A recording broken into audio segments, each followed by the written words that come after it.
You just loaded up TM Talk, the one pod to learn it all. I'm Professor Tommy. And I'm Professor Ashley. Whether you're new to the Pokemon TCG or a seasoned trainer, we're here to help you level up your play, master the rulings, and grow your community one episode at a time.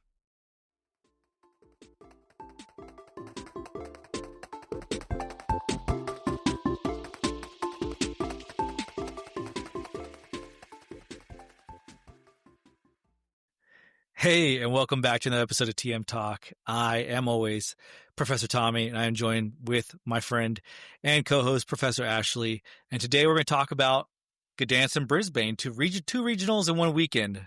What more can you ask for from Pokemon? We're going to talk about the recap for both of those regionals. We're going to look forward to the future schedule of the Pokemon Play Championship Series, show you what's coming up in the way.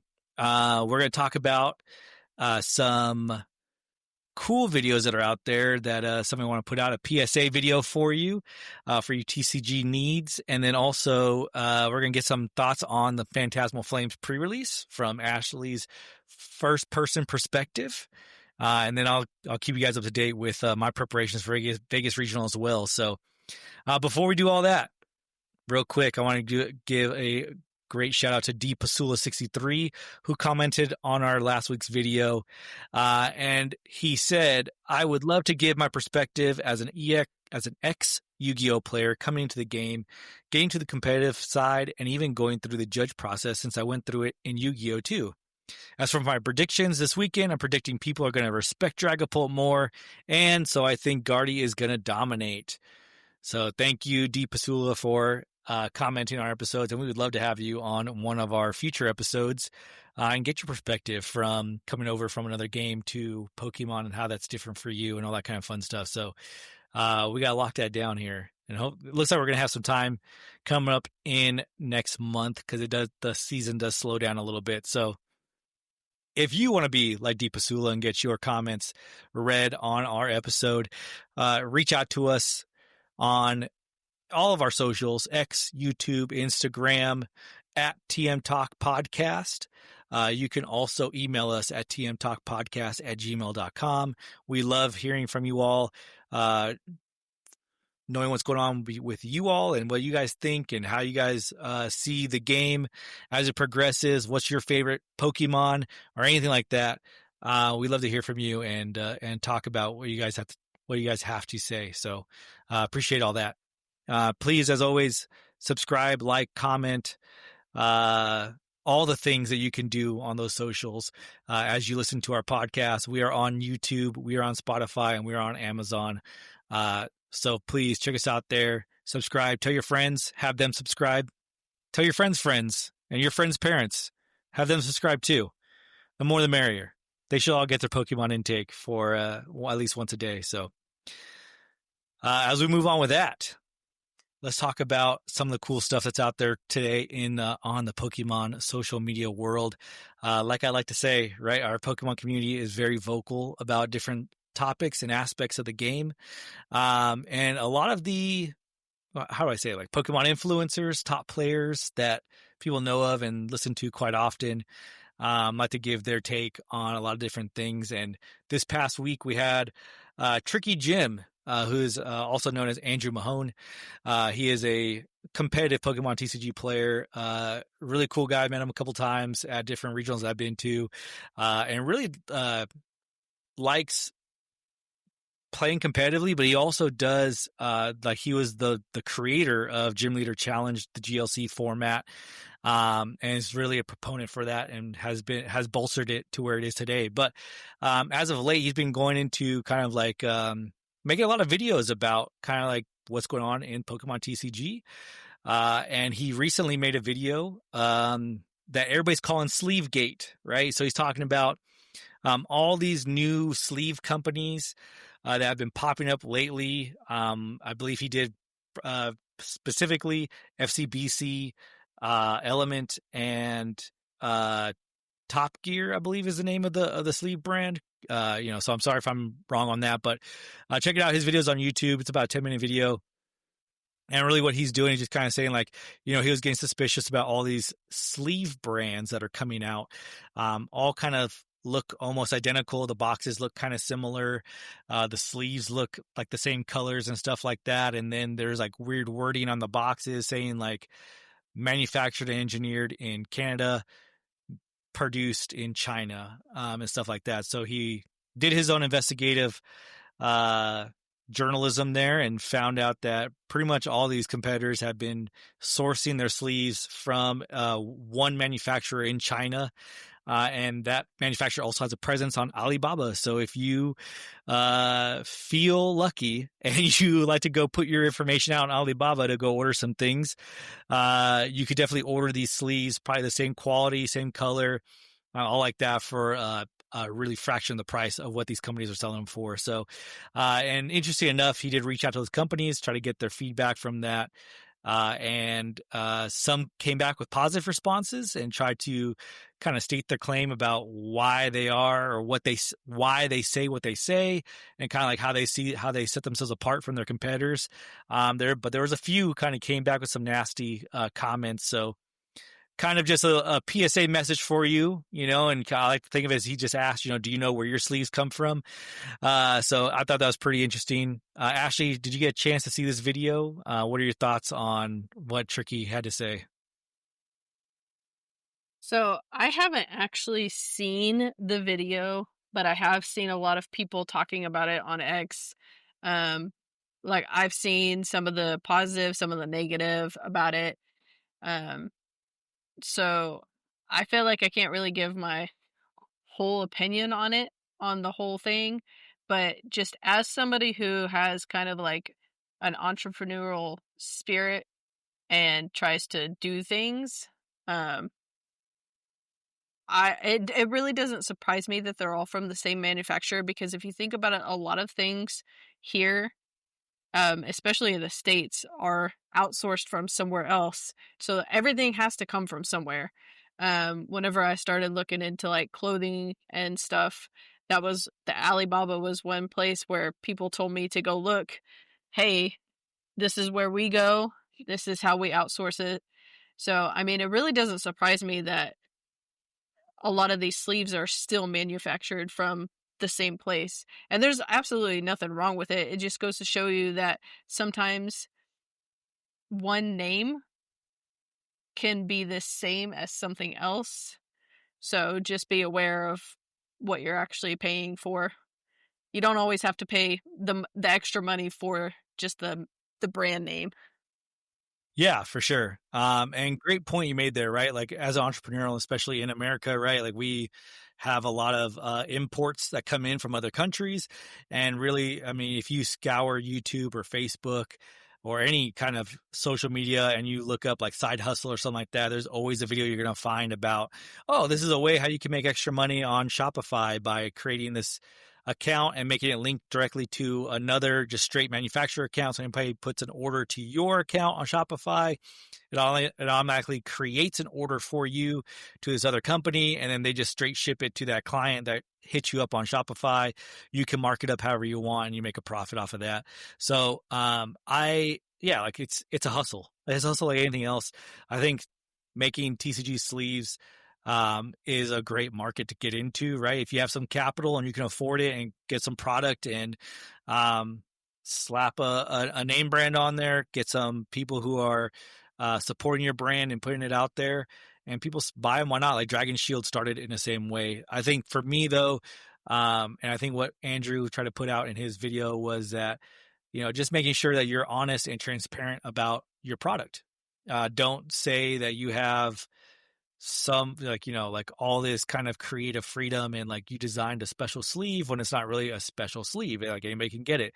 Maybe it's a millimeter smaller than everybody else, but does that really set you apart? And taking pride in that, right? So I don't know. I tried out some end game sleeves because they had like a birthday promotion, right, where it said buy one get one free. I did that. I ended up paying as much as I was going to pay anyway for like some Dragon Shield sleeves. I was just going to have them shipped to me. And I just recently re-sleeved one of my decks. I tried it out for a little bit. I mean, it feels smooth. They're good sleeves. They're clear.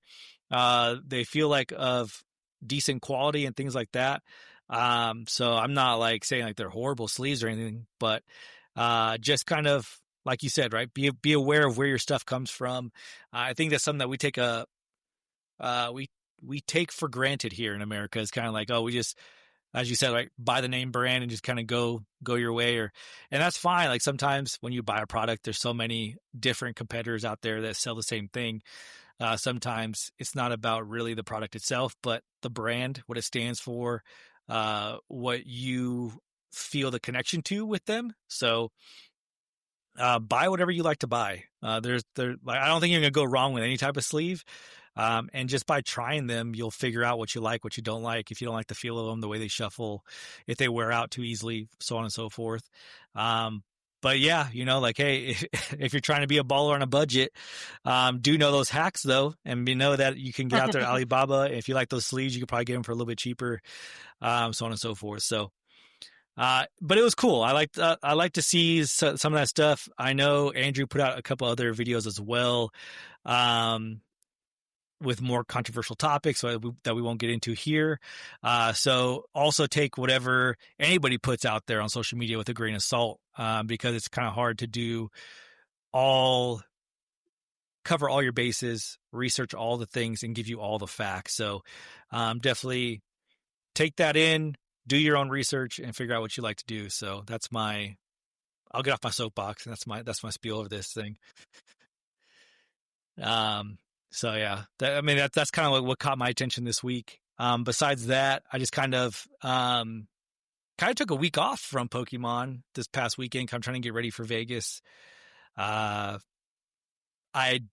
catch very minimal of Gdansk. That was the one that was streaming, the regional I was streaming this weekend. So very minimal of it. I did watch a little bit of the top 4 and a little bit of the finals of TCG. I just rewatched the Go finals as well from Gdansk. So that was cool, but really just kind of slowly getting everything ready for us to make our trip out to Vegas. Taking the whole family, going to go visit family out there. That's where I'm originally from. And then, of course, compete in the Las Vegas Regional. So, but it was just, I don't know. I like to see Andrew's videos because sometimes I think they're pretty funny and they're informative, and they give me something to think about. So, how's your week been, Ashley? I do like how some of the bigger players or bigger names, I should say, that have been putting out different types of videos. Like Caribou, she's been starting to put out some different types of videos. I like whenever people have a little bit more creative freedom for that kind of stuff. So, but I was going to say earlier that I feel like there's a Jigglypuff somewhere around here trying to put me to sleep. Because I'm pretty tired from working. But other than that, I've been pretty good. I was super excited, so I feel like I'm just going to go ahead and jump right on into it.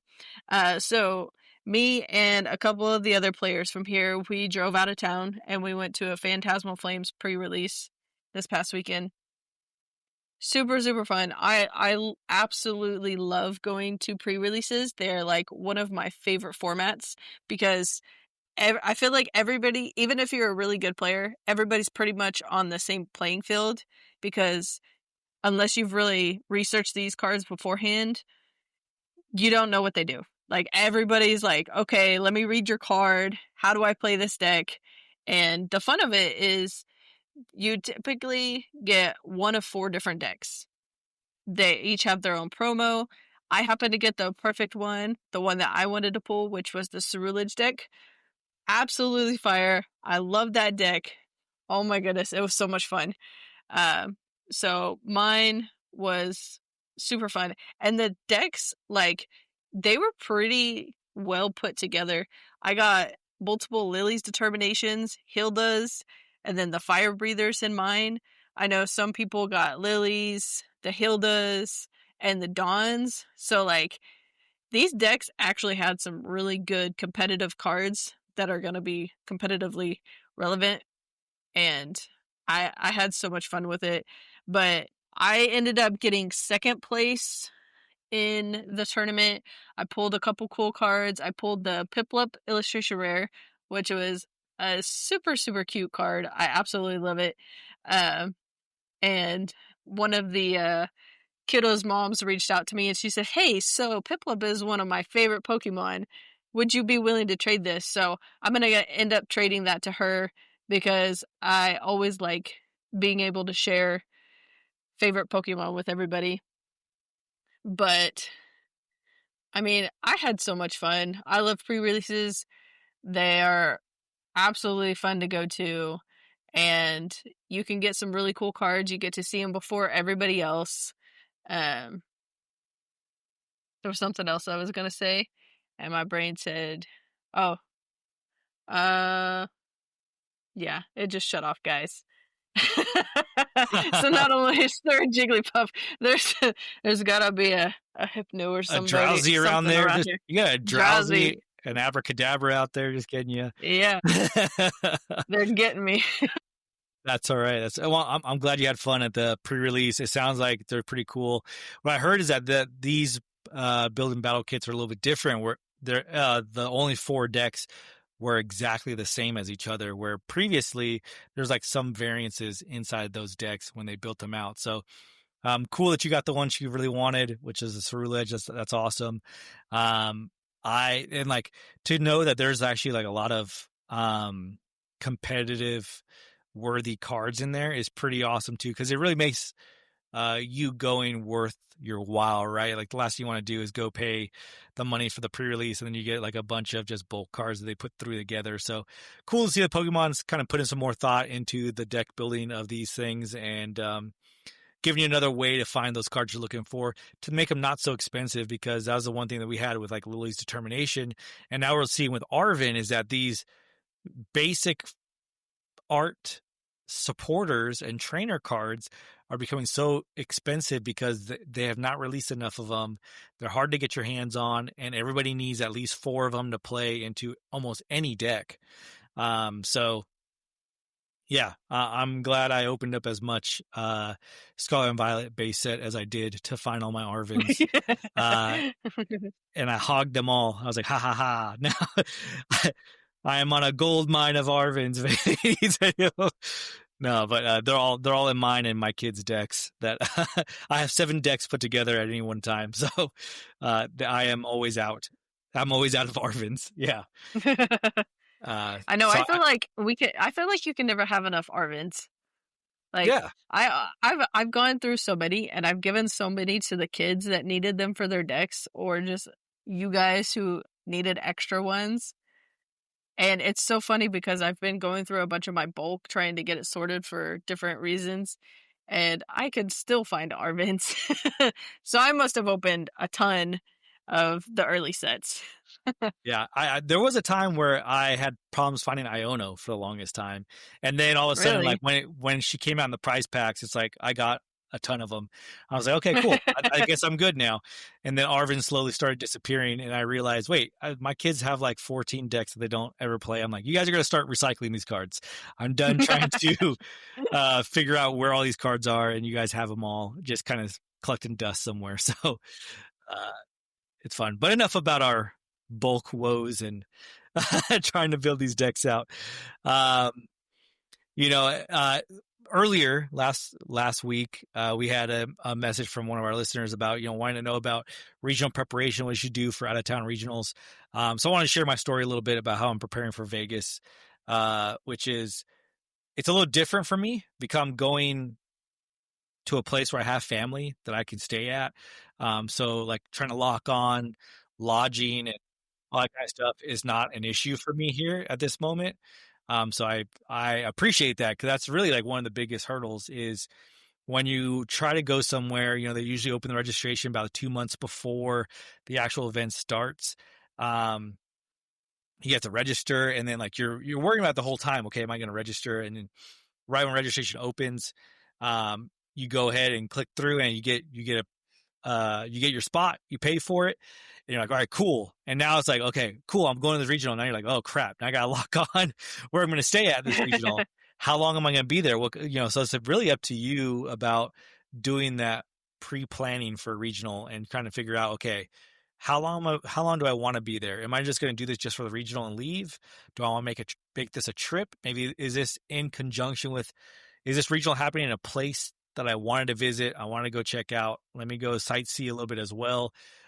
If you have the luxury to do that, then kind of making those preparations, those plans, and then trying to figure out your logistics from there. Right. And like, then it's like, okay, if I want to go just for the weekend, where should I stay? Airbnb? Does that work out? Can I share? You know, I always think of, okay, if I can go to regional, am I going by myself?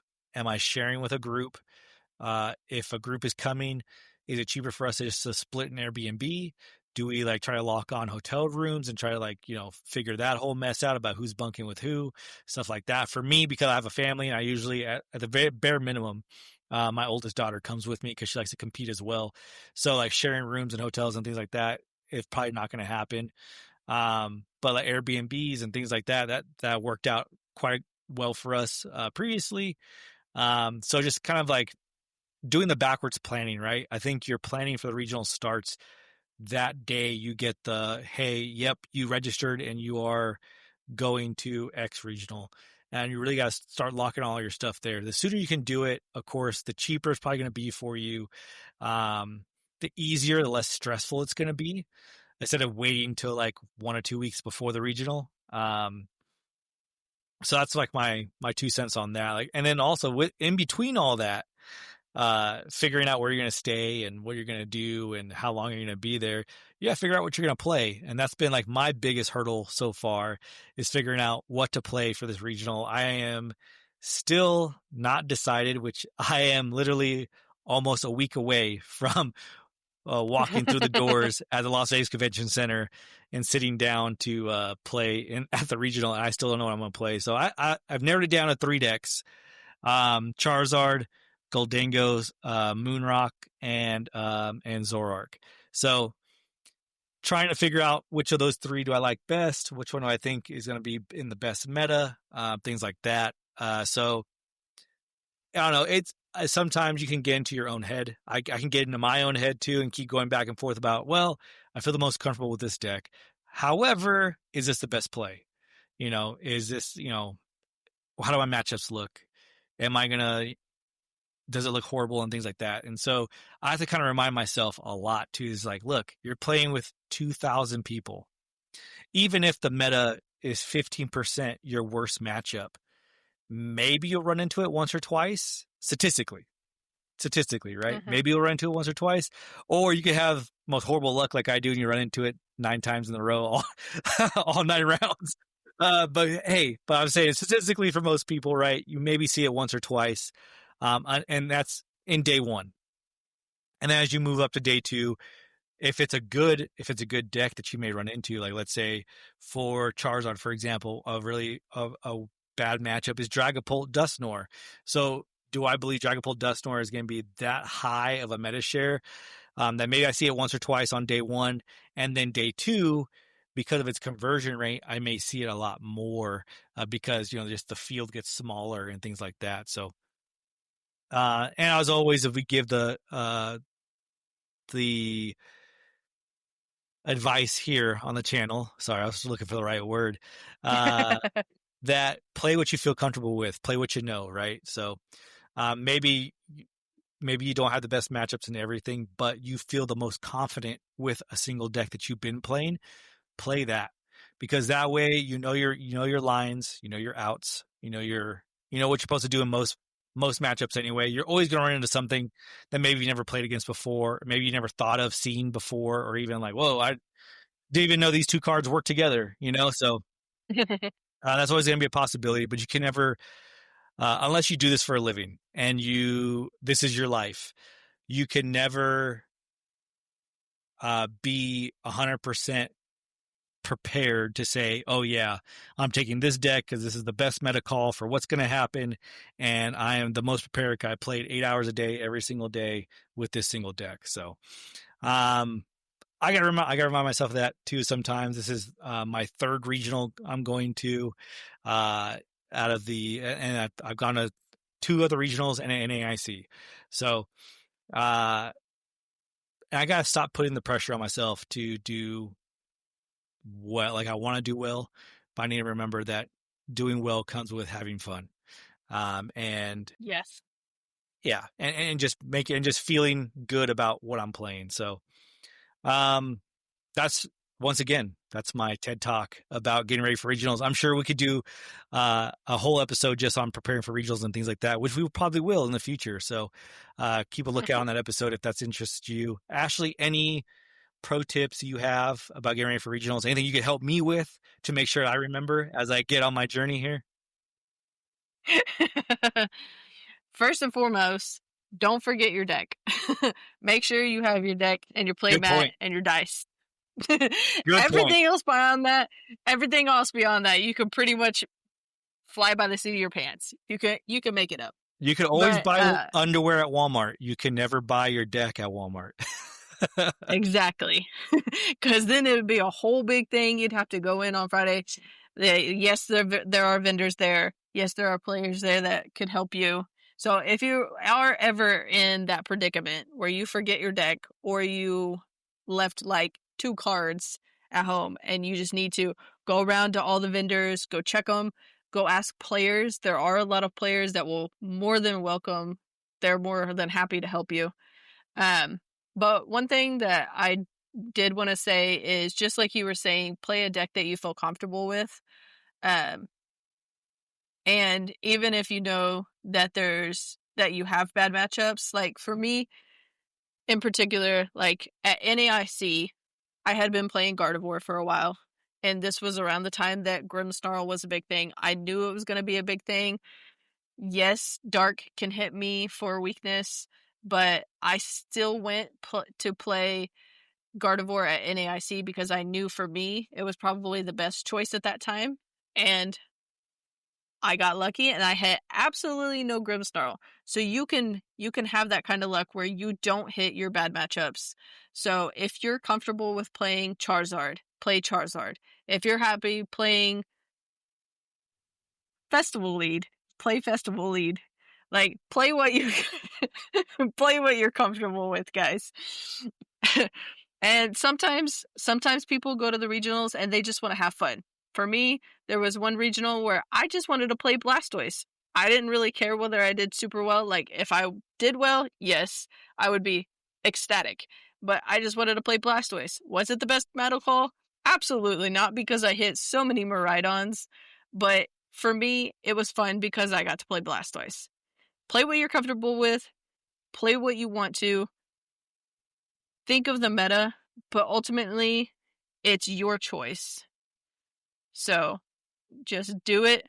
Trust your instincts. Yeah, great message there, Ashley. I agree with that. Trust your instincts. Trust what you've been playing. There's a reason why you've been playing the deck you have been at locals and things like that, because you feel some kind of connection to it, whether you feel like you do well with it, you like the Pokemon, you like the way the deck works, you like the play style of it. You're playing it for a reason, so why not continue to do that? So great message there, Ashley. Another tip I will mention as well, what Pokemon has made it very convenient for you as well, is to check out the schedule of the actual event on championships.pokemon.com. You can find the regional that you're going to go to, or whatever event, whether it's a special event or an IC or anything like that.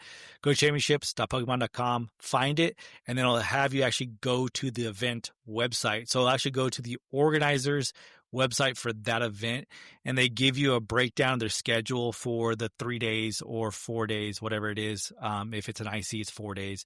If it's a regional, it's 3 days, because they open the day before. So on Friday they'll open, so you can come in early, like wristband pickup, and you can go check out the vendors. There's usually a challenge on the Friday before regional, and then there's a cup on the Sunday of the regional as well. So if you're not in day 2, you still have opportunity to play some Pokemon, earn some points, and meet some new friends, meet some new players that you can play against. So and it gives you all the information about those as well, like when to register, when registration opens, when the tournament starts, things like that. So you can plan out your day, at least on those 3 days, and figure out, okay, when do we have to be at the venue? How far away from the venue should I be? When do I need to leave where I'm staying at to get to the venue, so on and so forth. And bring snacks. buy snacks, bring snacks Yes. to that regional, because Masters, we do not get a lunch break. So if you are a master playing, bring something that you can snack on in between rounds so that way you're not playing hangry. That's the most horrible thing you can do, because then you're fighting yourself more than anything else. But yeah. And the water. big thing too, water.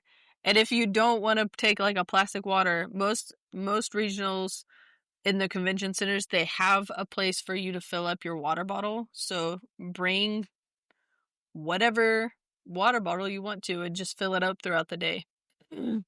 Yes. And for me personally, I get headaches all the time. I always have Excedrin on me because I know me, and it's actually came in handy for other players before. There was one time at a regional that one of my friends, she had a headache, and I was like, hey, I got you. And it came in handy. So just think of things that you might need personally, and just make sure you pack those as well. Great points, Ashley. Definitely.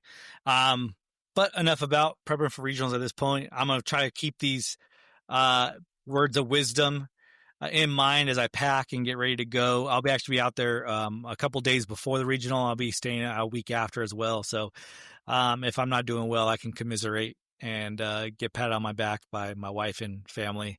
And then that way I could come back and cheerful and happy and ready to go again.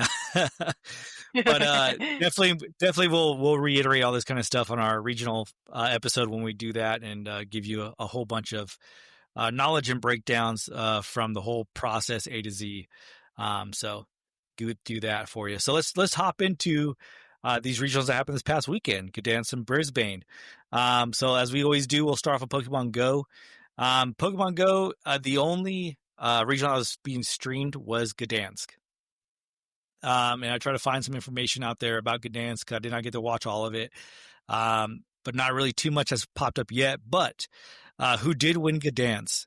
I do have that for you, and I'll give you a quick breakdown of how that match went. But it was a matchup between PvP David 07 from the winner's bracket and Boom 20 from the loser's bracket. Funny enough, first time I've seen it, this was actually a mirror match. So both competitors had the exact same team, same 6 Pokemon all the way down. And even the commentators even mentioned that if their same Pokemon went up against each other, it would literally be random number generator about who gets priority off of the charge attacks, because even the stats were the same. So pretty wild to see that. So it was an interesting battle, especially because you have to kind of think about how can you beat yourself, right? You have to beat your own team. And the way that Pokemon Go works as well is that you pick 6 Pokemon for your whole team, and then you play with only 3 at a time per game. And the cool thing about Pokemon is that it's not like a blind battle like how TCG is, where like you don't know what your competitor is playing until they flip over their cards, and hopefully you know the archetype of what's going on. But in Pokemon Go, and I think in VG as well, they create like a team list that they switch with each other. So I would feel like if me and Ashley were playing, I would have a team list out. I would give my copy to Ashley. Ashley would give me her copy. And then I can kind of look at her team and say, okay, how can I counter this? And what do I think is she going to play? So I can pick my 3 Pokemon that I think are going to do best against the ones that she's going to pick, and so on and so forth. So a really, really high level chess match that happened here, because you're playing against your own team. You know what they can do, but you also know their weaknesses. And so do you do the I know, you know, we know, they know kind of thing, or do you just stick with what you know best? So this match went back and forth. It was tied up 2 games apiece into game 5 of the first match. And it came down really to 2 Pokemon. David's Stunfisk came in and had a charge attack ready, hit Boom's Furret, and then secured the knockout for the victory, which was really wild because Stunfisk is not a powerful Pokemon. So to kind of rely on that Pokemon as your last Pokemon to come out and to just be like, go mighty Stunfisk, give it all you got. But that's what David did, and it paid off for him. He did win because Furret did not have enough energy collected for a charge attack in time. So he was able to launch the charge attack, do a couple basic hits, and secure his victory there and won. So once again, this is not a time where I say we had a bracket reset. It wasn't. It was determined off the first bracket. So congratulations, PvP David, a phenomenal Pokemon Go player. Won regionals last year, was in Worlds last year. This is his first victory in the 2026 season. So he won this regional, and he's looking forward to Stuttgart because he is the defending regional champion there from last year. And so that takes place later at the end of this month. So congratulations to PvP David for that. Good luck in Stuttgart. And Boom, congratulations to you as well for making it to the finals on that one. And then in Brisbane, as I said, I didn't see the games there, but Gone 1001 won in Brisbane with a team of Blastoise, Galarian Corsola, Shadow Sizor, Stunfisk, and Shadow Talonflame. What is Pancham's evolution? Pangaroo. I think that's right. I'm sorry, everybody. I'm an old school. Like if it's not part of the 151, I don't know it unless I play with it myself. So let me see here. Yes, Pangaroo. You're correct, Ashley. Ashley knows it all. Let's go. Ashley knows it all. So it is Pangaroo. He did win there. So, and then I just like this. I like his screen name. This is pretty dope. The second place screen name was Poke Moneymaker from Japan, playing Shadow Annihilate, Galarian Corsola, Credilli, Shadow Drapion, Fearow, and Gastrodon. So pretty interesting teams here. A lot of the staples that we know of, like Galarian Corsola, Gastrodon, Credilli, but a lot of new picks here coming out with the Fearow making its way again into the finals. A Shadow Drapion, which I haven't seen in a long time, and then Annihilate finally getting its due as well. And then I know I didn't mention it before, but in Gdansk, their team was Corviknight. Dang it. Hold on. Yes, Florges. I know that name. Florges. Altaria. They don't have it. Okay, so it's Altaria, Corviknight, Florges, Furret, Shadow Sizor, and Stunfisk. Okay. I would fail at who's that Pokemon. I would know the outline. Like, I know faces, I don't know names. So I'm like, yeah, I know that Pokemon. It evolves from this one or whatever, but I don't know what the name is. If it wasn't you'll just be like, it's Pikachu. It's Pikachu. It's always Pikachu.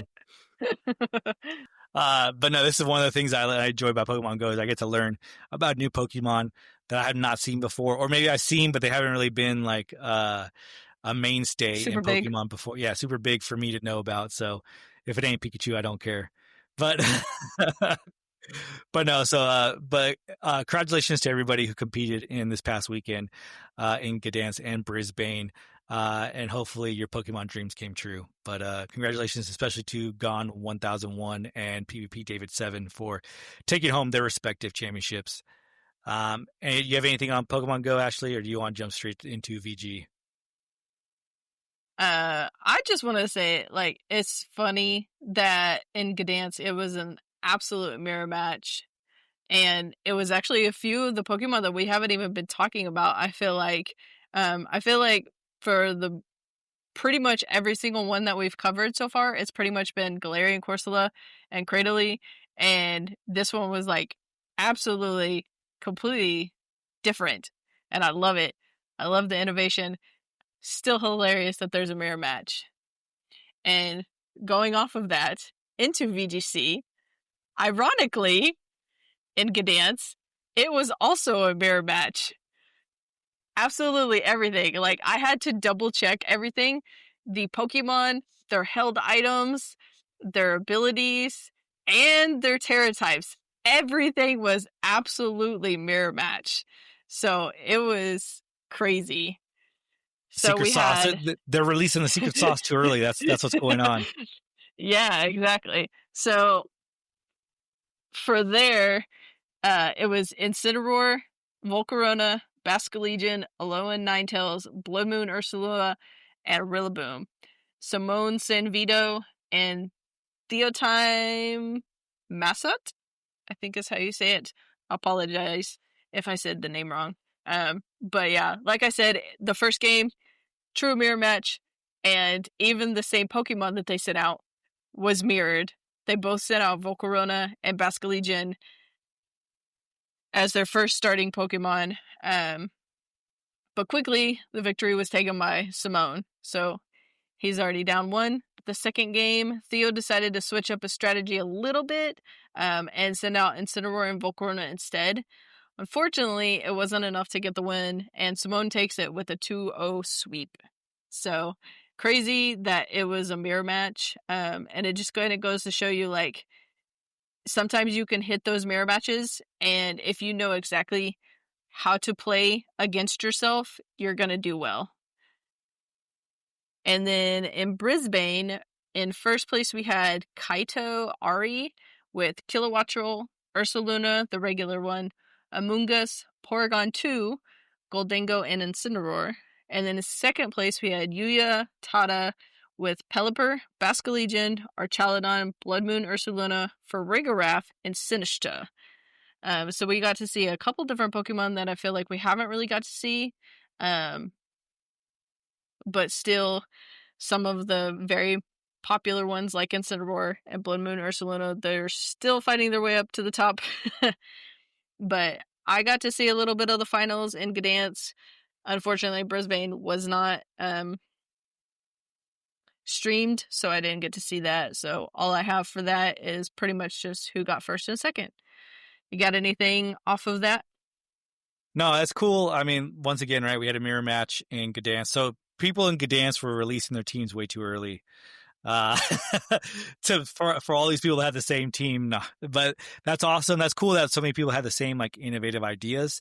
Because once again, right, we're seeing a lot of different Pokemon. Some staples, like Incineroar, Blood Moon Ursaluna, Rillaboom, that we've been seeing, but then also having like some others like Basculegion, Alolan Ninetales, to come out and kind of show their worth in this meta. So that's pretty awesome. And then Kilowattrel, like, I don't know if anybody saw that coming. I didn't see that coming. Amoonguss. So very cool techs that they put into their team. So that's pretty awesome. Congratulations to everybody out there in the VGC community. So pretty cool to see that. So let's jump into TCG, right? Because this is where our bread and butter is. This is where we put all the money on the line for our predictions to see if we know what's going on here. So in Gdańsk and Brisbane, once again, looking at labs.limitlesstcg.com, using that to help us out, look at all the different statistics and analysis of those two tournaments. So let's jump into it. I'm going to look right here. I'm actually looking at Gdansk first. So let's look at the metagame here real quick. I am always going to do the variant grouping as on, just to save us some time and really see what the analysis was. So here in Gdansk, they are in Gdansk at this regional. Gardevoir, once again, at the top of the meta share at 14.5%. So that's between all the variants of Gardevoir, Jellicent Gardevoir, Straight Gardevoir, all those kind of ones. 14.5, followed by Dragapult, 13.15, Gholdengo at 13.09, Marnie's Grimmsnarl, 7.53, and then Cerulege at 6.69, and then Charizard at 6.58. Terrabox falling down to 4.9% of the meta share. And then we have to talk about Mega Absol, 4.24%. So interesting meta share here. Definitely kind of like what I thought it would be. Gardevoir, Dragapult still getting picked quite a lot by a lot of players because both those decks are very good, have a lot of good matchups. But then also seeing like Gholdengo, Cerulege staying around. And then Marnie's Grimmsnarl kind of like hovering there, like really a big share of the meta, has a lot of good matchups. It does struggle in the Gholdengo matchup. And so I think maybe that might be what's keeping it from reaching the top here, but great spread overall still. Nothing like really too crazy that's like up and ahead. Anything that captures your eye here, Ashley, as we look at this meta share? To be honest, I really figured that Terrabox was going to be a lot higher than it was. Yeah. So it was actually really surprising to see that it was only 4.9%. Yeah, for sure. I thought so too. I thought Terrabox, because of its great showing in Lille, that a lot of people are going to pick that up and bring that back. But it is a little bit more niche deck. I think you feel like you have to play with it for a while and feel comfortable with it. So maybe people switching wasn't really going to happen. But yeah, me too. I was a little surprised it wasn't higher than what it was. And then Zoroark kind of surprised me too at 3.8 because of once again the success that Zoroark had. I was thinking as well somebody was going to go, it was going to tick up a little bit, but nothing significant, but started with that. So if we look at the standings, at the top 16 here, I'll start from, I do want to mention one thing. Last week I did mention Drew Stephenson, right? He bubbled out of top 16. Drew did it again. He bubbled out of the top 32 this time, with 28 points at 931, playing Gholdengo Solrock. So Drew, I am sorry to see that for you, but congratulations. I mean, great play overall. Coming in at a top 33 placing is amazing, especially back-to-back 2 solid finishes at 2 regionals. So great job on that. And we did have somebody else bubble out of the top cut as well, with 31 match points, but did not make the cut for the top 16 with Greninja. Yeah, I was just about to say Greninja. That's crazy. So Greninja here, looking at it real quick, it was a Greninja Dusknoir build with Pidgeot, Blood Moon Ursaluna, Badoo, Klefki, Fez. Almost reminds me of a Charizard Dusknoir build with that Pidgeot Dusknoir line, the Klefki. So pretty interesting. 312 on that Greninja as well. So pretty cool. And Grand Tree. Grand Tree makes a great inclusion in here, right? Because you're not worried about any kind of abilities you're stopping from evolving from your deck. But pretty interesting. Great job on that one, Marcin. That's pretty cool with the Greninja. So top 16. We are looking at, coming in 16th place was Grimmsnarl Frostlass, followed by a pair of Gholdengos. And then in 13th place was Dragapult Dusknoir. 12th was Gardevoir Jellicent. 11th is Charizard Pidgeot, followed by a straight Gardevoir version at 10th place. 9th is going to be Zoroark. 8th is going to be Charizard Pidgeot. 7th is Mega Absol Box. 6th and Zoroark.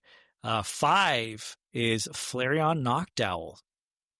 And then in the top 4 was Gholdengo with Lunatone Solrock, Marnie's Grimmsnarl, another Flareon and Noctowl, and then taking first place, Daniel Magda with the Gholdengo Lunatone Solrock combo. So pretty interesting top 16 overall, especially when we got to the top 8. I saw some funny tweets out there saying that this is the I Hate Gardevoir top 8, right? With a lot of dark Pokemon in here and a lot of decks that have great matchups into Gardevoir.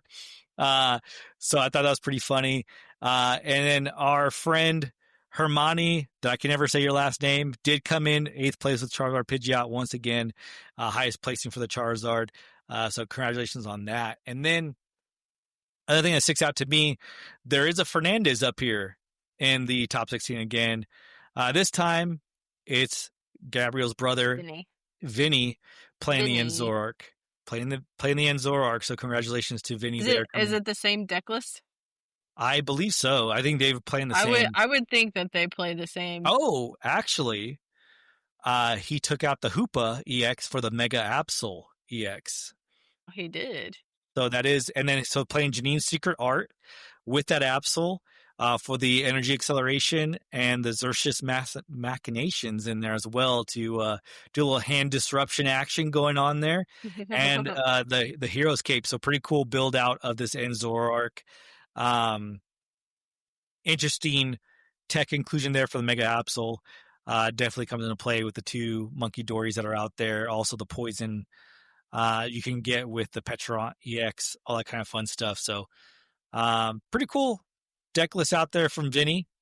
As we go back, we do see, I think to me what stands out is the Flareon Noctowl deck build out, especially taking top 5 and second place.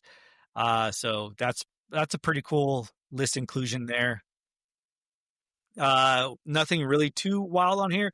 What I did like, and what I thought was a big hang up for the Flareon Noctowl deck, which it's been a great deck, but your Noctowls are one and done, right? You evolve, you use Jewel Seeker. So what it does is that if you play Hoot, next turn you can evolve into Noctowl. Noctowl has ability that says once during your turn, when you play this Pokemon from your hand to evolve one of your Pokemon, you may use this ability. If you have a Terra Pokemon in play, you can search your deck for 2 trainer cards. And then you shuffle your deck, right? So great card, great consistency ability there. Definitely be able to pull out a lot of different things. You can pull out your ace spec, you can pull out a supporter, you can pull out item cards you need, launch off a lot of your combos that you need straight off of that. But it's one and done. So once you evolve it, it's not doing you any good anymore. It's just kind of taking some space on your bench. So to see them pair this with a Pidgeot in there as well, to be able to get the once per turn quick search where you can search your deck for any card you need right from there. So interesting build out on that. I mean, of course, you play the Flareon, the Leafeon, Terapagos, Wellspring, Latias, Eevee. So almost like a Terra Box Flareon build there. Because you got the Wellspring for the early attacks for that Torrential Pump, which can disrupt a lot of stage 2 decks out there. So pretty cool build out. Some cards we don't see a lot. Black Belt's Training is in there. We have some Glass Trumpets, Gravity Mountain. So definitely having a lot of great matchups out there with this deck list and doing really well. So interesting to me. Anything sticks out to you on this top 16, Ashley? From the top 16,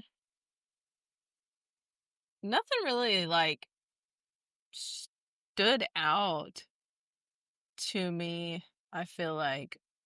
But let me pull this back up. Whoop. And while you're looking at that too, there's a lot of names here that we did not see in Lille, right? Christian Fontenot, Calvin Connor, top 16. Not a lot of repeats that we've seen from Lille. The only 2 we do have is Thomas Ducrot and Hermione. Were the only 2 that got to the top 16 again in Gdansk from Lille. So a lot of new names that we didn't see in Lille before, which is pretty interesting to me as well. So pulling up the first place Gholdengo Solrock, this is actually really interesting because I haven't seen any Gholdengos that have included this, but they included the Mega Mawile EX card. And I'm assuming that it's for Gobble Down, which does 80 damage for each prize card you have taken. So, I mean, if you can take your prize cards really quick, that would be a really good one. And you can get it off of the Genesect because it searches for 2 still Pokemon every turn.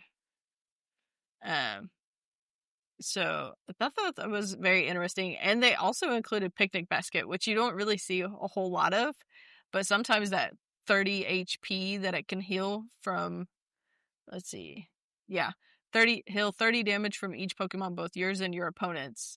So it kind of helps your opponents out sometimes. But if you're playing against something with like a Monkey Dory, where they're banking on trying to move that damage over, that is a very good way to prevent that. So it's kind of interesting. I might have to try this build. It looks really fun. So congratulations to, who was it? Daniel Magda. Yeah. So Daniel coming out with, the Mega Mawile is definitely that cornerstone counter for Gholdengo as well, because as we know, Gholdengo just suffers from cornerstone. If it sees that, it hates its life. But definitely with the Solrock, doing 70 damage with a Lunatone out on play, and then playing the Mega Mawile as well. You can even do the Mega Bite, just power it up 3 times, and then be able to do the Mega Bite for 260, I believe. So Genesect EX cannot search for Mega Mawile because Genesect looks for 2 evolution metal Pokemon. But you still play Nest Balls in here to be able to find that. And then you have what was interesting to me is playing the Team Rocket's Petrel, because usually I don't see that paired up with Gholdengo. I just see a lot of Cypher Maniac's code breaking, which Cypher Maniac, what it does is that you can search your deck for 2 cards, shuffle the rest of your deck, and then put those 2 cards on top in any order. And then that pairs great with Coin Bonus from Gholdengo EX, where if you have a Gholdengo EX in the active spot, you use Coin Bonus, which is its ability is that you get to draw a card and then you get to draw 1 more. So yes, you just draw 2 cards in the active. Any bench Gholdengos can only draw 1 card. So it's pretty interesting to see that. The Team Rocket's Petrel in here, which allows you to search your deck for a trainer card, reveal it, put it into your hand, and then shuffle your deck. So, it's looking for that last piece for a combo that maybe you're trying to pull out, right? So you do the Coin Bonus. Maybe you get 1 of the combo pieces you need. You play Petrel, you can get the other, and now you're cooking along here with the rest of your deck. Picnic Basket, like you point out, Ashley, great tech card, especially against like Grimmsnarl, Dragapult, any of those decks that try to play into that spreading damage out, and also protecting Gholdengo from a possible de-evolution play as well. So it's become a staple now in kind of these Gholdengo decks, because really you're just kind of a very linear deck as far as in you want to get your prize mapping as 2/2/2 as much as possible, or maybe you go 1/1/2/2, or however, whatever combination that is. But if you can always punch a Soul Rock first is always usually great. And to punch a Soul Rock and take a prize, you're doing pretty well. You always want to stay ahead of the prize race, because Gholdengo falls behind. There's not really much it can do to disrupt its opponent to try to make them miss a knockout. So, interesting inclusion as all, especially if we look at the 4th place list, which was Christian Fontenot, who has been a big proponent of Gholdengo, Soul Rock, and he actually doesn't play a Cornerstone counter, so not respecting the Cornerstone in here at all. He is playing Lana's Aid, and the Prime Catcher Ace spec. So interesting here, and then also including the Premium Pro as well. So with a Vitality Band, so I mean, like with Vitality Band Premium Pro, you're bumping up your Soul Rock's damage to 110, being able to knock out a lot of the smaller 1 prize Pokemon that are out there that could be leading the way. Prime Catcher to go into Gholdengo and just start swinging and knocking out some Pokemon. So interesting deck list, especially the differences between the two. So great point out there. Anything else you got, Ashley? I think that was pretty much the only thing that I saw that I wanted to point out. Yeah. A couple of different stories come from Gdansk as well. Emma Hagen, who came in second, has been very vocal about how this is her first year as being a competitive player. She like a true competitive player, right? Like she quit her job to play Pokemon, to focus solely on this. And so congratulations to Emma for getting second place there with the Flareon Noctowl build.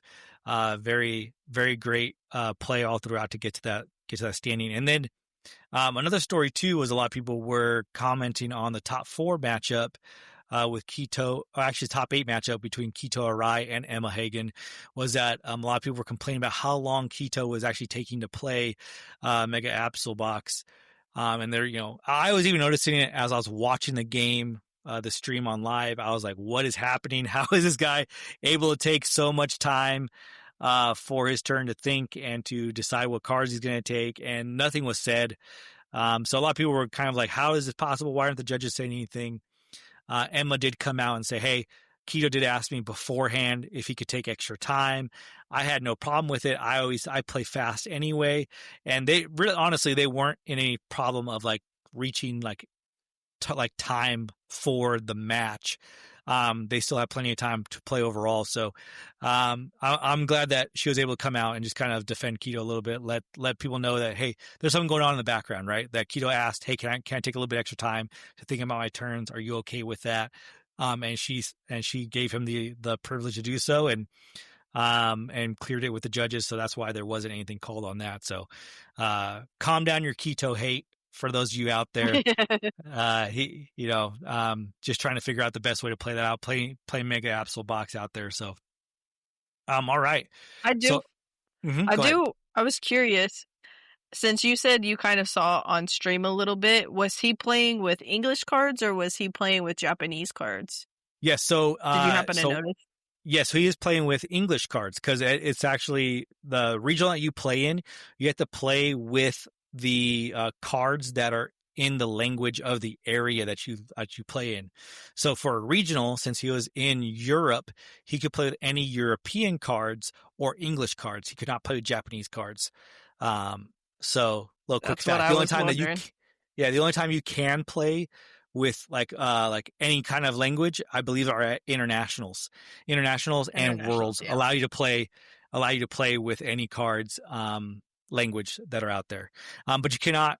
I'm not for sure, but I don't believe you can mix languages. Like you can't go Japan. I actually English. saw somebody. Yeah, I actually saw somebody that said that they had to change a card at one of the recent regionals because of that. But I was curious if maybe that's part of the reason that he was taking a little bit longer, because I mean, learning 2 languages is not an easy feat. Like anybody that can speak more than one language, props to you. Like I can read a little bit in some languages, but man, it's crazy. So maybe that had to do with a little bit of him taking a little bit more time because he was still trying to comprehend the cards as well. Yeah, for sure. And there is like, translation differences that they don't change the actual what the card does, but it is a little like kind of to read, right? You're in that situation, you're in top 8, a lot of pressure to do really well, and you're like, wait a minute, what does this mean, right? And to think about that, like, okay, if I do this, what does that card do? And yeah, so just to have to think about it, translate that in your mind to then be like, okay, this is what I want to do and play. Yeah, definitely. So that's great sportsmanship on Emma's part to offer the extra time as well.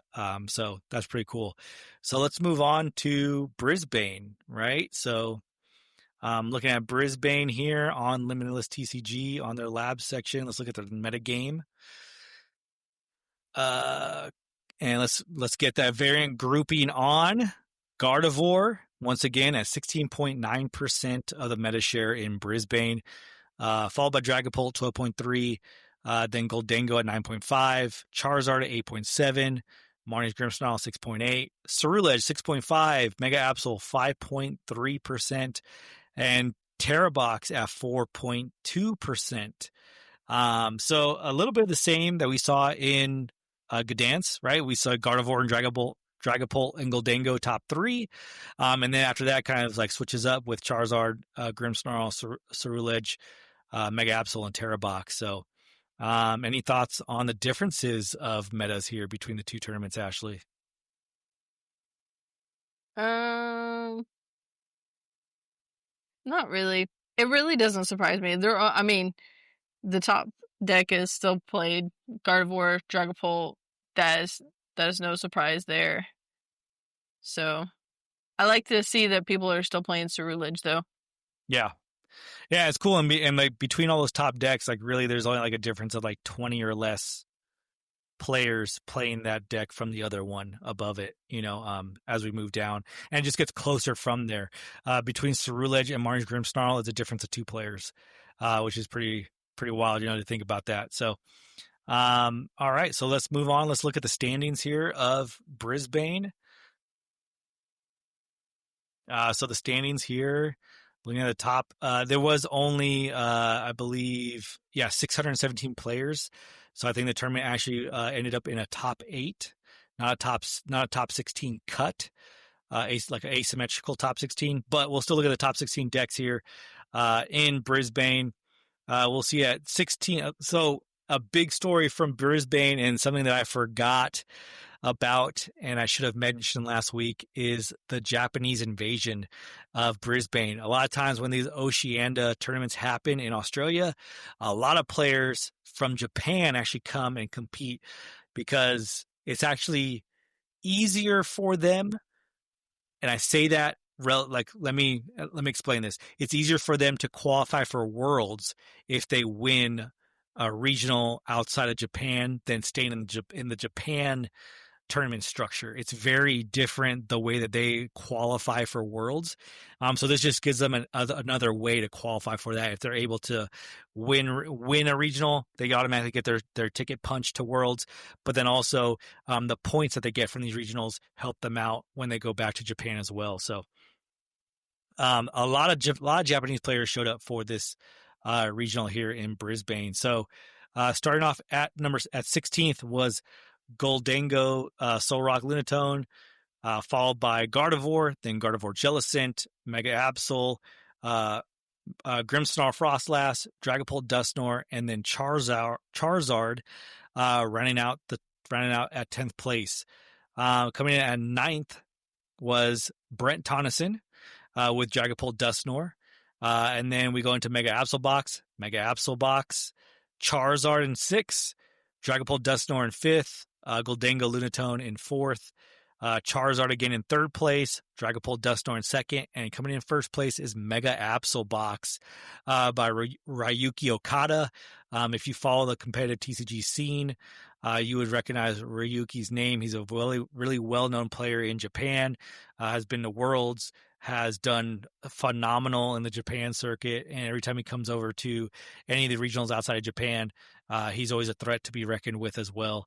Playing Mega Absol Box, to me what stood out was Ryuki's deck list, which was Mega Absol Box, and like I was kind of mentioning, going to the little bit more control type build, hand disruption, things like that. So playing 2/2 of the Mega Absol and the Mega Kangaskhan, playing the Yveltal for the clutch, for the retreat lock, and then playing 1 Eerie, 1 Xerxes Machinations.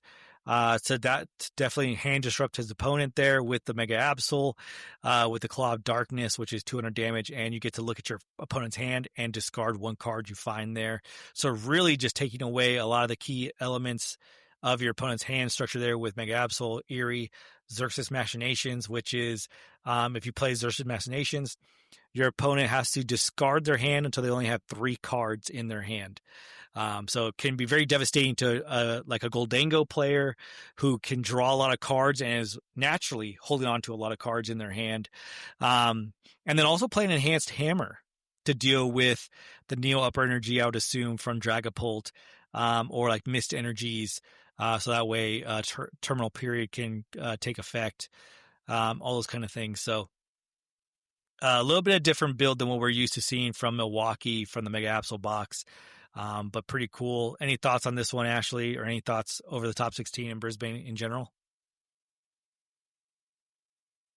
Ryuki is a very, very good player.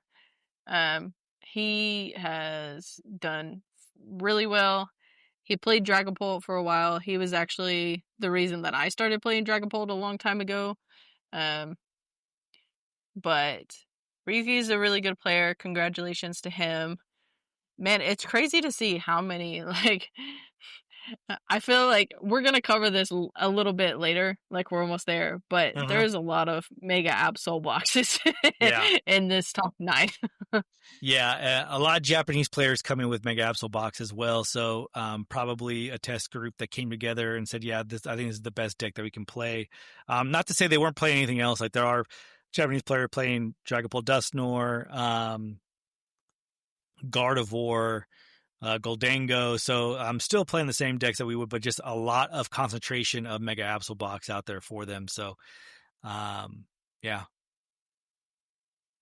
It kind of shows you like how different the meta can be from different parts of the world too. Because I mean they've had these cards a little bit longer than we have too, and their formats are different than ours, and a lot of them play a little bit faster decks with the basics. Mm-hmm. So maybe that's why they've had really good results this one with it. Yeah. Yeah, because for sure, because we finally caught up to Japan's format with Mega Evolution's release, because now we finally got the Psyduck that has the damp ability that stops Dragapult Dusknoir. So literally now we have finally caught up to Japan and their Mega Evolution, because they've had Psyduck since before Worlds. So like they've been playing with it for a long time, because it was released for them, I believe, in black and white, or like their equivalent set, something like that. So we had to wait till Mega Evolutions for us to get it, which is really weird, because then we weren't really mirroring each other. So you couldn't really look at Japan's like championship series until Mega Evolutions to say like, okay, now I'm looking at these are the same cards they had access to during this championship time. What did well in that aspect? So yeah, interesting to see that and to think about that too. The different regions, what does it look like and things like that. So, all right. So talking about these ones, liked it a lot. I was interested to just look at the third place Charizard list, which, I mean, a lot of these are all looking the same, with a lot of the inclusions they put into this. So it's interesting to me because I know there's like a couple different variants that are out there, which is the secret box variant, and then you have the max belt variant. So looking at the top players here, all played the max belt variant, which gives you a better matchup into Dragapult. But then it kind of like weakens your other your matchups that you're usually okay in, like Goldango and things like that. So interesting to see like that inclusion and see like what kind of has been coming out on top recently, with those Charizard builds. Everybody looking like they're playing the max belt inclusion. So, yeah. So let's move on from the actual recaps. Let's talk about our predictions, right? Because let's see how did we do. So if you didn't listen to last week's episode or you want a refresher, what we did this time was, instead of just picking a deck and a impact card, we actually went through and asked ourselves a couple different questions about what we thought was going to happen at these two regionals. So we'll go through these and kind of let you know who did what, or who did well at this thing. So our first question was, will Box make a comeback, or was it a flash in the pan? Ashley said it was more of a surprise deck. It may not be as good as we first thought. And I said, if it becomes more of a control style deck, I think it can still find success. So I'm not counting Box out just yet. And as we saw from the two regionals recaps as we looked at, it was a 5 in the top 16 in both tournaments. So 4 in Brisbane, led by the Japanese players, as I said, and it also won Brisbane. So I'm going to give that to myself as a victory there. Yes, in that definitely. prediction. So does that change your idea about Absol going forward, Ashley? Do you think it's as good as it was, or do you think it deserved the hype it got in Milwaukee?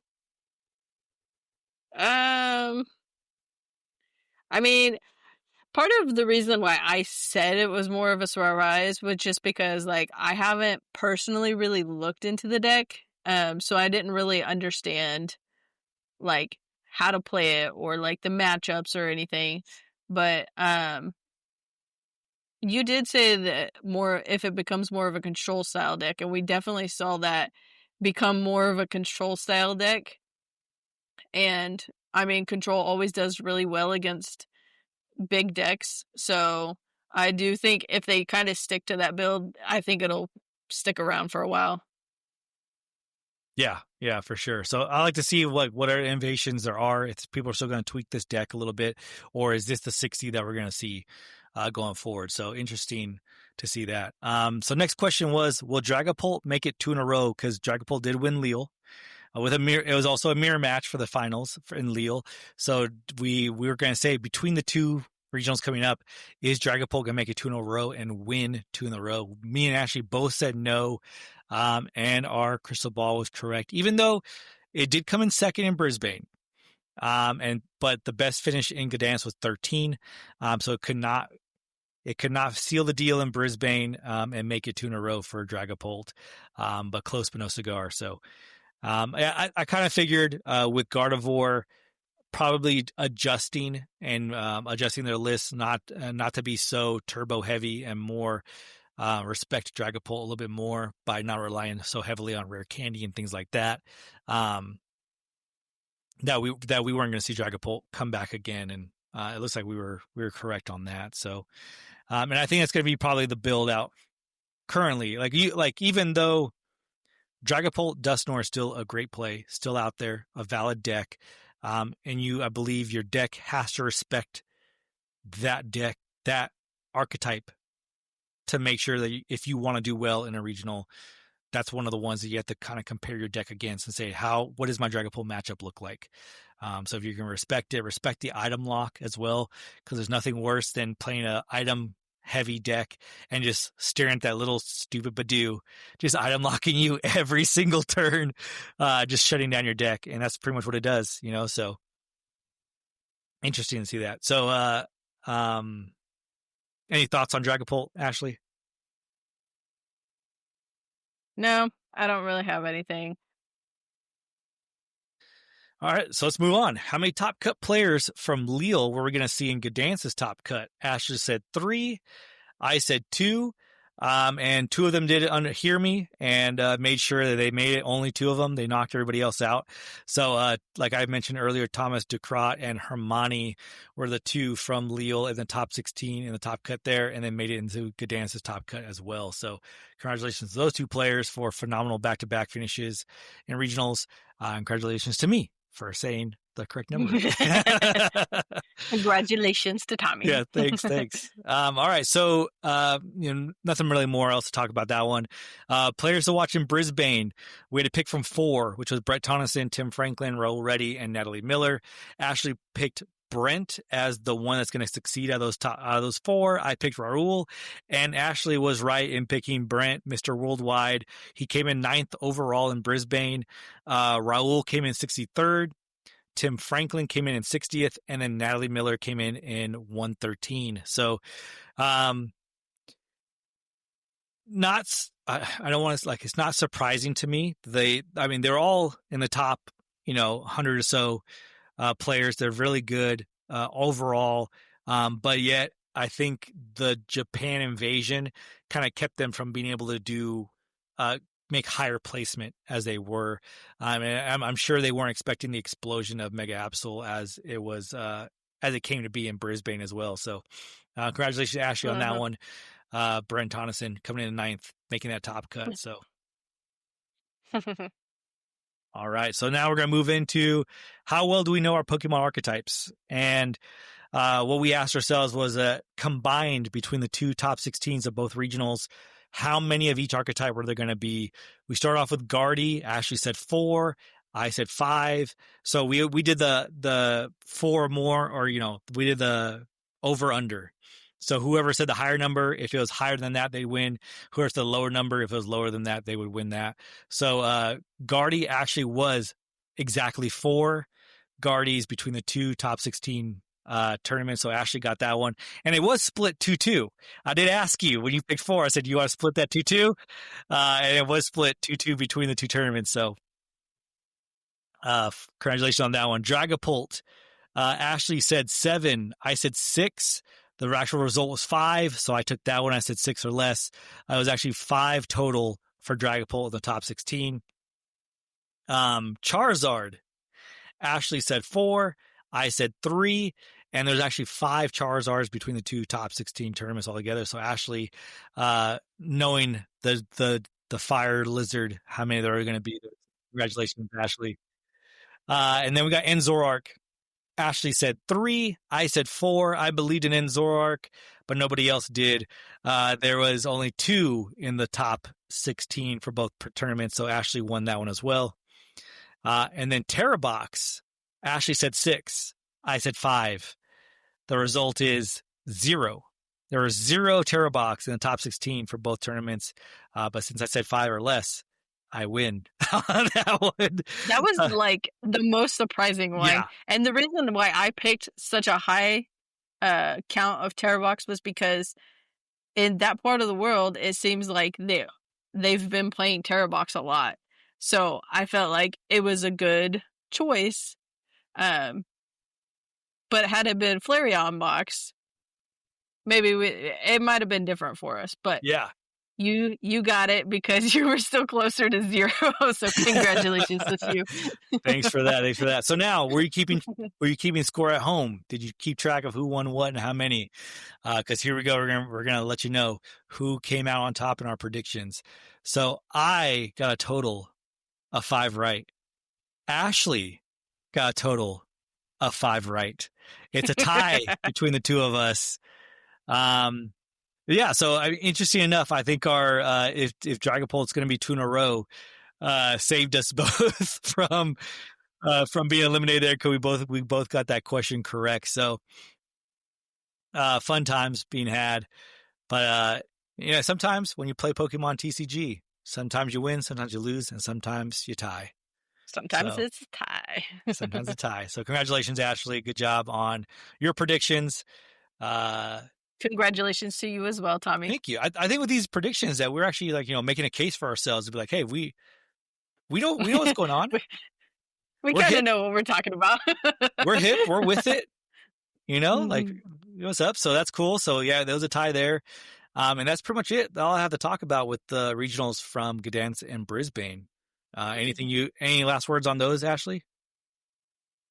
Not for those, but for those of you who are actually listening to this, we will end up doing a Las Vegas episode. So if you have any suggestions on what we should predict for Las Vegas, let us know. I kind of liked doing a little bit different this time.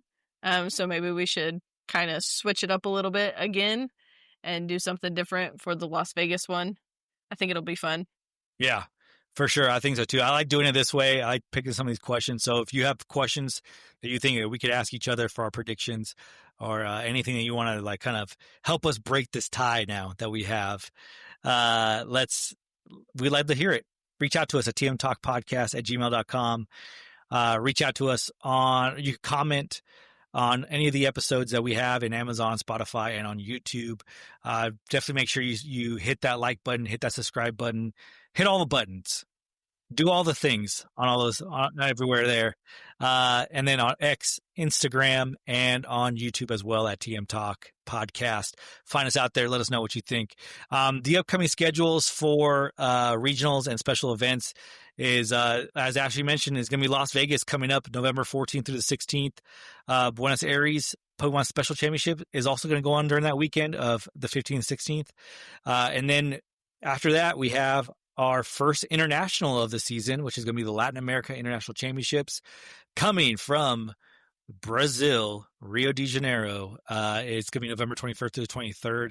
That will be the last tournament in the Mega Evolutions format, because after that is going to be Stuttgart Regional Championships, November 29th and 30th, and they will be in Phantasmal Flames. It'll be the first time that Phantasmal Flames will be legal for tournament play. So definitely looking forward to seeing some Mega Charizard X. Is it X? Yeah, X is the one, right? Yeah, Mega Charizard X EX. Yeah. Mega Charizard X EX coming out and seeing what it does there. That's the big EX from this Phantasmal Flames, along with Gengar, Mega Gengar EX, and all their other Mega friends that came out with Phantasmal Flames, seeing how those cards shake up the meta. So definitely a lot of talk about coming up here in the near future. So as Ashley mentioned, next week we'll do our Las Vegas regional predictions. We'll cover some other topics as well, what's going on in the Pokemon universe. And then hopefully here soon with the lull coming up in December, because Stuttgart is the last championship tournament happening at the end of November. And then we don't have anything else scheduled until Toronto in January 16th through the 18th as far as regionals or internationals are concerned. So a lot of time in December for us to catch up.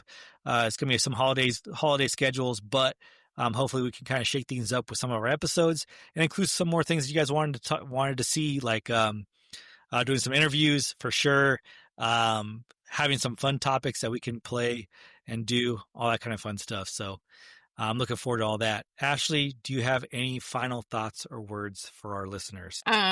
Yes, actually, one thing that I forgot to mention because my brain decided to give me a brain fart. When I was talking about the Phantasmal Flames cards earlier, I forgot to mention that there is a one card that's coming out. So if you really like to play dark type decks, definitely look into the Grimsley's move.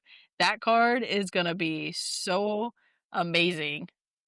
Well, you know me, I'm a big connoisseur of dark Pokemon, darkness Pokemon. I love them. That's why I like Charizard EX right now because it is a dark type. I like Enzoroark, Gengar.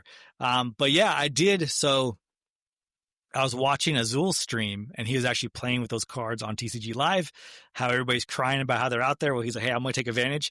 And he was playing a really cool a Hydreigon deck, but he wasn't playing any of the basics. The only basic he played was Pheasantipity, I believe. And so he would use Pheasantipity, and then he also played the it's not Score Bunny. It's the Score Bunny evolution. Raboot? Cinderace?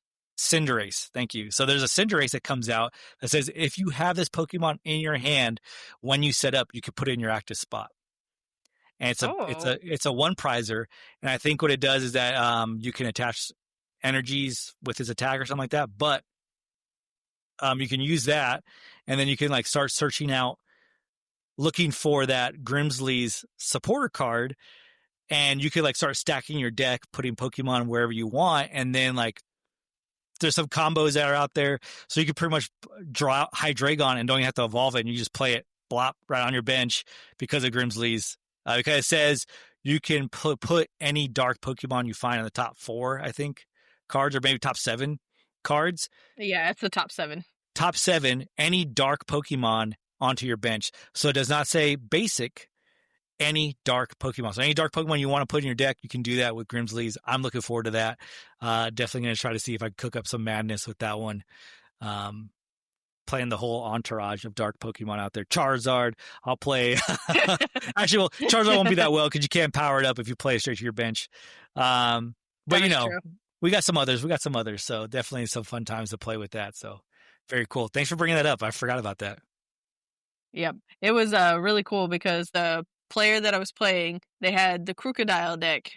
And with the Grimsley's move, they would get that out. And the Vengeful Fang only takes 1 energy. And it's 60 plus. If any of your Pokemon were knocked out by damage from an attack during your opponent's last turn, this attack does 160 more damage. So that's some crazy damage for 1 energy. And if you get it off the Grimsley's move, you don't even have to evolve it into the stage 2. It was wild. It was pretty cool, though. That's legit. Yeah. That's pretty wild. Okay, very cool. Yeah, there's a lot of cool cards coming out in Phantasmal Flames. Maybe we'll do a little Phantasmal Flames breakdown as well in our next episode, so we can talk about some of these cool cards that are coming out and highlight some of the ones that we're excited for. So looking forward to that. So for everybody out there, if you are making your way to Vegas because you want to play in your regional, I hope to see you out there. If you are out there, please feel free to shout out, give me a high five or whatever. Love to hear from you. And then, other than that, I'll talk to you next time. Yep. All of our listeners, make sure you wish Tommy good luck, for the Vegas regionals, and we will talk to you guys in the next episode. Bye-bye. You just used TM Talk. I hope it was super effective for you. Whether you're building a deck or building a league, remember, you've got this and we've got your back. If today's episode boosted your stats, share it with your party. And until next time, keep training, keep teaching, and keep passing that knowledge on.